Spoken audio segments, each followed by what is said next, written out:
So people keep asking me why I'm into security as opposed to writing applications for people. Well, I love writing applications, but I think security is very important. And it dates back to the fact when I was from 13 to 18, obsessed with programming, probably even more so than I am now. And I would refuse to come and eat. I would stay up all night, like teenagers do. And to combat this, my father ingeniously one day turned the power out. Well, I lost everything. And I mean, not saving for hours at a time is devastating. It just. So that's where the security came from. But taking me back, I found a printout of one of the applications I had written when I was 18. We're talking like 17 years ago. Um, it was a graphics editor. It was for DOS. And this was one of the programs that he had turned the power off on while I was writing. Now, I was able to import everything back into the application, back into Turbo C. I got a VM set up for it. I had to make a couple of small edits, add delays just because the VM's running on such a higher clock. Now you can see at the top of my file that I dated this, and I dated every file. In fact, I still date every file I've ever written. The name, who it was by, when I wrote it. And back then, everything was one giant file. And this is obviously old school C++, uh, Turbo C 3.0.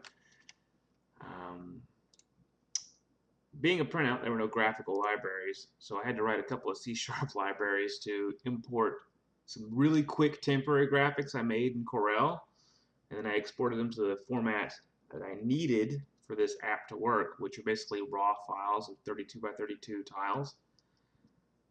And this is actually a cored out version of an original program I wrote probably when I was 15, which was called GE, the graphical editor. And this one had a lot more animation. You could change the background. I mean, why do you need that? I mean, I was 18. Right? Does you need to say anything else? There's crazy spheres. I was really into 3D. I first started writing my first 3D programs back then. Wow. The new file function, spinning 3D stars.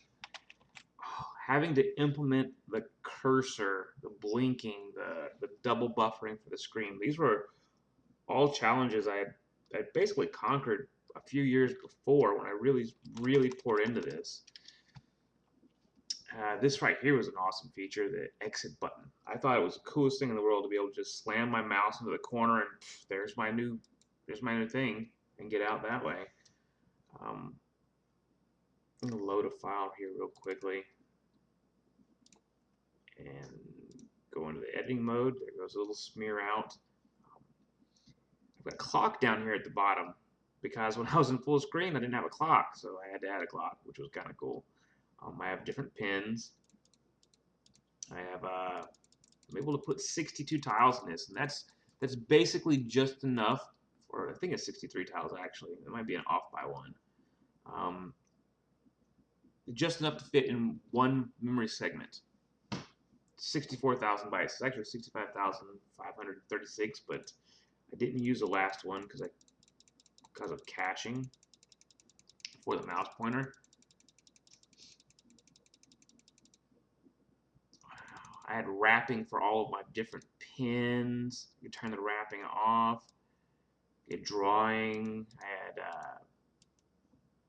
painting with blending. I had dither. Dither was a big thing back then because I could give something a little texture and then I could give it a blend. Down here I have functions for the full tile. So I can just blend the tile. Just blend it a couple of times, throw a few dithers in there, maybe blend it one more time. And then at the bottom right hand corner I had a right hand quad to see what the tiles looked like tiled out a couple of times, which is pretty cool. Then I could copy it and I could paste it, and then I could do just all sorts of weird things. I could if it were in memory, I could do a map of the color heights, or I could do a map of the base color. You see these colors change right here. because I had all of my colors aligned. There were 32 colors in each palette. And the cool thing about the app was when I'm drawing and I'm blending, it doesn't blend across color lines. It blends across the height maps of the individual color fields. So my red doesn't blend into my whatever. And this was a big deal for me back then. And all of this was just because I didn't want to write this. I wrote this because I wanted to write video games and I needed a way to edit tiles. And I didn't have any money and I didn't have a job. So I wrote this. This was my tile editor. And then I went along to actually build a couple of 2D side scrollers and a couple of 3D games. And I never really released them to anybody. My friends played them a good bit. I'd do a bunch of custom stuff for them. But that was it. Yeah, the other version I could save levels and edit it. I also had level editors. And this is before I got into Windows. In fact, I was scared to use Windows for so long. I was stuck in DOS. It was like one of those things people tell you, it's so hard, it's so complicated. It didn't turn out to be complicated at all. I didn't implement all the graphics, and some of the graphics I did implement were a little hokey. This would have been just a credits page. Since there's no font for this, it's just whatever's randomly in those tile locations. It basically says created by, author, artist, all that mess. Alright, well, hope you guys enjoyed taking a flashback with me to, such a long time ago. There's a link to this on my website, and there's a link to it on, I believe, the blog post. Thanks.